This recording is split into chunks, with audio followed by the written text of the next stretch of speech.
যে জেলা চাই যে ঘোষণা বাজেটে হয়েছে সেটা বাস্তবায়িত হতে গেলে কী বলবেন আজকে এই কর্মসূচি? দেখুন, সবার কাছে আমাদের খুব সুখবর এটা। আরামবাগ জেলার মাননীয় মুখ্যমন্ত্রী শুভেন্দু অধিকারী মহাশয় এবং মাননীয় অর্থমন্ত্রী স্বপন দাসগুপ্ত মহাশয় ঘোষণা করেছেন। তো ওটা আরামবাগের মানুষ উৎসবের মৌসুমে আছে। আজকে আমরা ছিলাম না বলে আমাদের অধিবেশন চলছিল, এখনও চলছে।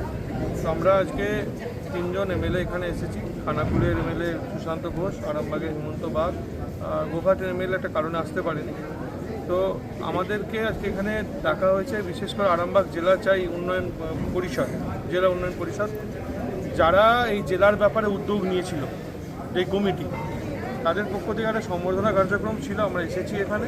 এই সম্বর্ধনা সবার কাছে আপনাদের মাধ্যমে আহ্বান আরামবাগের মানুষের কাছে যে সবাই আমরা এই আরামবাগ জেলা যেমন ঘোষণা হয়েছে এটা যাতে আমরা আগে তাড়াতাড়ি নিয়ে যে জেলা গঠনের কাজটা সমাপ্ত করতে পারি সরকারের সঙ্গে একসাথে, সেই ব্যাপারে সবাই সচেষ্ট।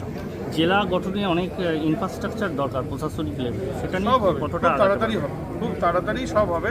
চিন্তা করবেন না, এই সরকার ডবল ইঞ্জিন সরকার। এই সরকার কাজ করবার জন্যই এসেছে, কোথাও ফটো তুলবার জন্য আসেনি, আর কোথাও মিথ্যা ভাষণ দেওয়ার জন্য আসেনি। দাদা, খানাকুল নিয়ে কী পরিকল্পনা আছে? এবছরও তো বন্যায় ভাসবে খানাকুল, এমনটাই বোঝা যাচ্ছে। যে আর যদি বৃষ্টিপাত বেশি হয়, দেখুন, কিভাবে প্রতিরোধ করবেন আপনারা? নতুন সরকার এসেছে, সবেমাত্র 1.5 মাস হলো। তো এই বাজেটে আরামবাগ প্রশাসনিক জেলা ঘোষণা হয়েছে। তার সাথে আপনারা জানেন যে একটা বড় প্রজেক্ট নেওয়া হয়েছে, যেটা বিশ্ব ব্যাংকের সহযোগিতা।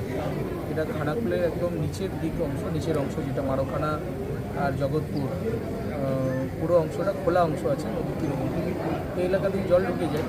তো এটাকে কংক্রিটের গার্ডওয়াল নির্মাণের জন্য বিশেষ এক পরিকল্পনা গ্রহণ করা হয়েছে।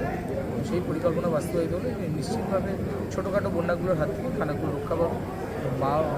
বাকি যে বিষয় আছে আরামবাগ, গোঘাট, সুরা, এগুলোকে নিয়ে বৃহত্তর এক পাইলট প্রজেক্ট বানিয়ে, যেটা ঘাটাল মাস্টার প্ল্যান 2 ফেজে আগের সরকার রেখেছিল। এটা তো পুরোটাই ছিল একসঙ্গে, ঘাটাল মাস্টার প্ল্যান ফেজে 1-ই ছিল। সে সময় আগের সরকার এটাকে ভাগ করে। তো আমরা মাননীয় মুখ্যমন্ত্রীর কাছে বিষয়টি বিশেষভাবে রাখি, কারণ উনি এসে এর আগে প্রতিশ্রুতি দিয়ে গেছিলেন যখন উনি মুখ্যমন্ত্রী ছিলেন।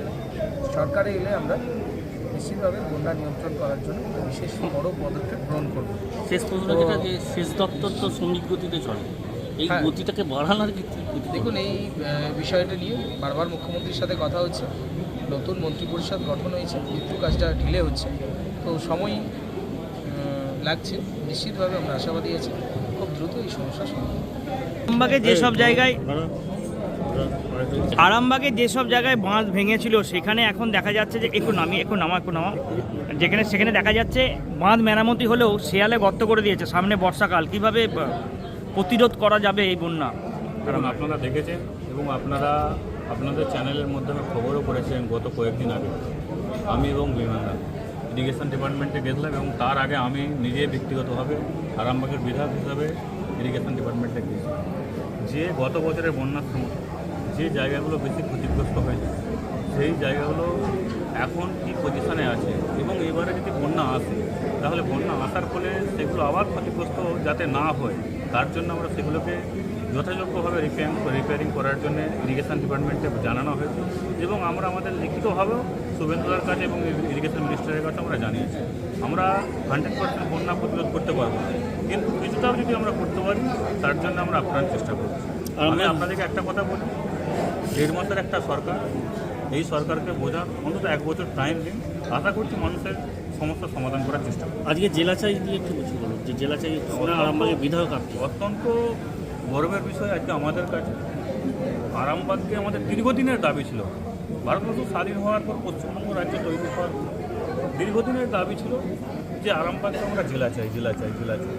অর্থাৎ বারংবার একটা দাবি একটা পরিষদের তরফ থেকে, আরামবাগ জেলা চাই পরিষদের তরফ থেকে। আপনারা দেখেছেন বিগত কয়েক বছর ধরে এই পরিষদের যারা কমিটির সদস্য আছেন তাদের মাধ্যমে দীর্ঘদিন ধরে আন্দোলন চলেছে, রাস্তাঘাটে, গ্রামে গঞ্জে, আপনার খানাকুল, গোঘাট, পুরসুর, আরামবাগ সব জায়গাতেই আরামবাগ জেলা চাই। অর্থাৎ সত্যি তাদেরকে ধন্যবাদ জানাচ্ছি তাদের সেই অক্লান্ত পরিশ্রমে, অক্লান্ত চেষ্টাতে, এবং আমাদের সহযোগিতায় আমরা মাননীয় মুখ্যমন্ত্রী শুভেন্দুদার কাছে বারংবার রিকোয়েস্ট করেছি। আমরা মহকুমার 4 বিধায়ক যে দাদা এইবার অন্তত আরামবাগকে জেলা হিসাবে আপনারা ঘোষণা করুন। শুভেন্দুদা আমাদেরকে কথা দিয়েছি যে জেলা করে দেবো। আমরা কয়েকদিন আগে আপনাদেরকে সূচনাও দিয়েছিলাম, আমরা কয়েকদিন আমার প্রেস মিডিয়াকে নিজের ব্যক্তিগতভাবে বলেছিলাম যে আরামবাগকে আমরা এবারে জেলা ঘোষণা করছি। আমরা অনেকটা কথাবার্তা আগিয়েছি, আমাদেরকে একটা আভাস দিয়েছিল মুখ্যমন্ত্রী এবং বাইরে তার পূর্ণ প্রতিফলন আমরা দেখতে পাই। নিউনুর সোফা সেন্টার, এখানে সমস্ত রকম সোফা পাইকারি ও রিটেলে বিক্রয় করা হয়। সমস্ত সোফা নিজস্ব কারখানায় তৈরি করা হয়। প্রোপাইটার হানিফ হোসেন খাঁ ও রুহুল হোসেন খাঁ, বড়ডোঙ্গল হাটতলা সিনেমা হলের সন্নিকটে, হুগলি। যোগাযোগ 7797170093 এবং 9382003105।